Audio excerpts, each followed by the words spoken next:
We're excited to be here tonight. I really meant that. This has been a different year for the Ball Brothers. We did a very big, we were supposed to be here last on the Christmas tour. I believe that was sometime in probably December. That's when Christmas, we did Christmas concerts November and December. And we did, was it December? Yeah, so we did 27 Christmas concerts in 34 days. And that was exciting because we had taken a lot of time off for the pandemic and we were excited to be back out on the road and singing. And so we got done with the Christmas tour. It sounds like mom's calling. I thought I heard my mom's ringer on the cell phone, but it's not my cell phone. But we got done with the Christmas tour, and I wasn't feeling well. You know, sometimes you think you push yourself a little bit too hard, and you're just not feeling great. You can't quite put your finger on what it is. And so we got done with the Christmas tour, and I went to the doctor, and I said, I'm not feeling well. He says, you know, describe what's wrong with you. And I said, I'm not the doctor. I just know I'm not feeling like myself. And so I explained to him what was wrong, and he says, you need to go in and have an ultrasound done. He goes, it could be your gallbladder. And I said, what's the gallbladder? And he says, it's a little organ that's inside your body that can make you very sick, but you don't need it. And I said, okay. I said, well, take it out. And he says, well, that's what we'll do.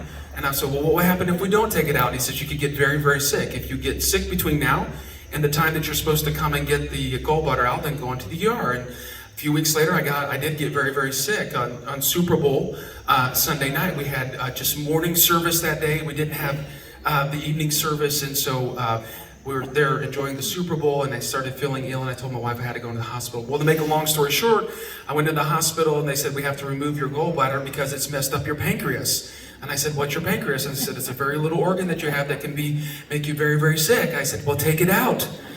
They said, you'll probably die. I said, leave it in.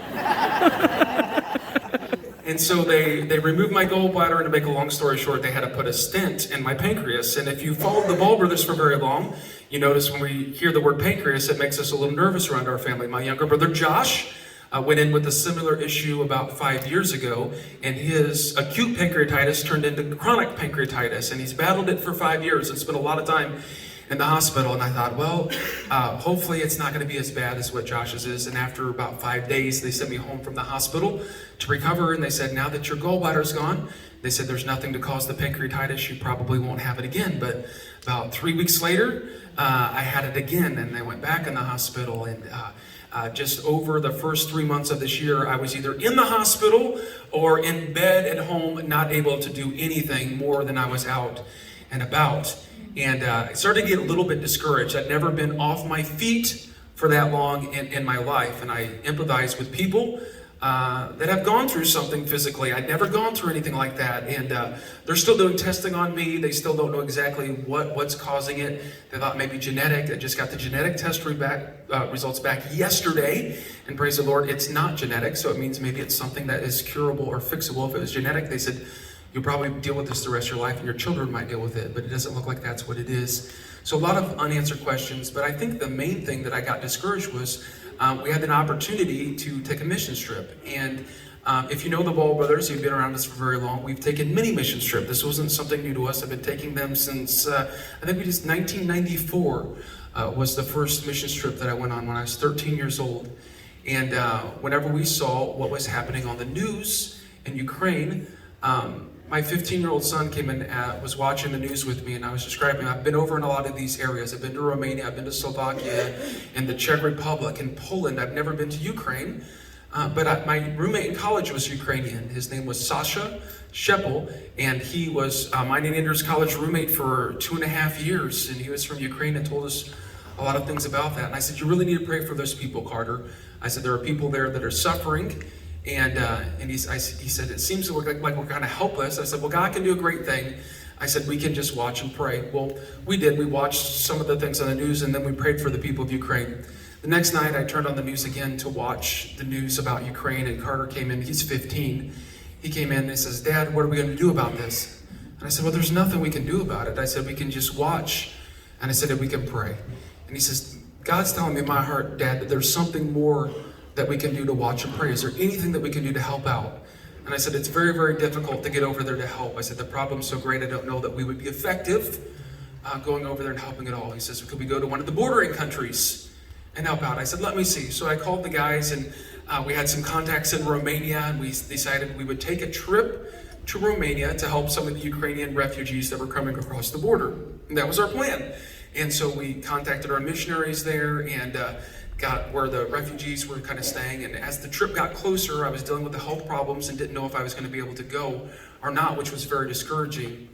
And the missionary called me up and said, he said, I don't know by the time you get here. He goes, we have Ukrainian refugees coming in and out every day. He says, sometimes we have 5, sometimes we have 20. He says, at one point there was over 2,000 of them in our town. He goes, but it's hard to tell. They kind of come through in waves.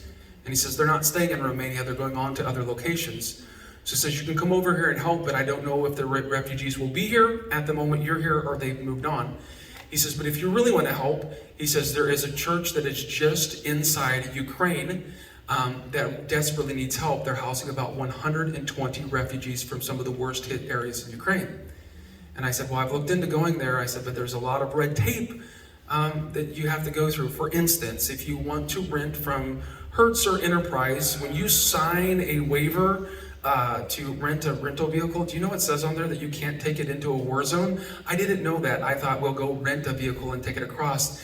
And as soon as I started checking into it, they said, no, not if you're going to Ukraine, we won't rent to you. And I said, why? They said, because we don't rent vehicles that go into war zones. I said, why not? They said, because it's irresponsible. The vehicle could get damaged, and that would be a huge trouble.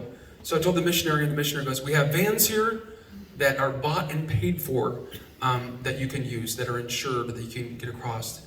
So I talked to the guys about it, and it was several hundred miles away from where most of the activity is going on in the east and the south part of the country, and this was more towards the west part of Ukraine. And then a pastor from Ukraine emailed me and says, we desperately need your help. We have more people here than we can feed. He goes, we're having a hard time right now finding food and supplies for our own family, and we don't want to turn these refugees away, but we're having a hard time feeding them. So I told the guys, I said, we're going to go to Romania like we were planning, but only we're going to pick up the vans now. We're going to load them with supplies, and we're going to drive them into Ukraine. So a week and a half ago, that's what we did. We packed up, flew into Bucharest, Romania, then we flew into Cluj, Romania. We loaded up 2 cargo vans at what would be their version of Sam's Club with things like potatoes and onions and rice and cabbage and carrots and toilet paper and pillows and mattresses and blankets and toothbrushes. And a lot of you helped out with that. People sent in money, and we were able to buy all kinds of stuff. As a matter of fact, we were able to have more money than we had space in the vehicle, and we were able to take in cash to the Ukrainian pastor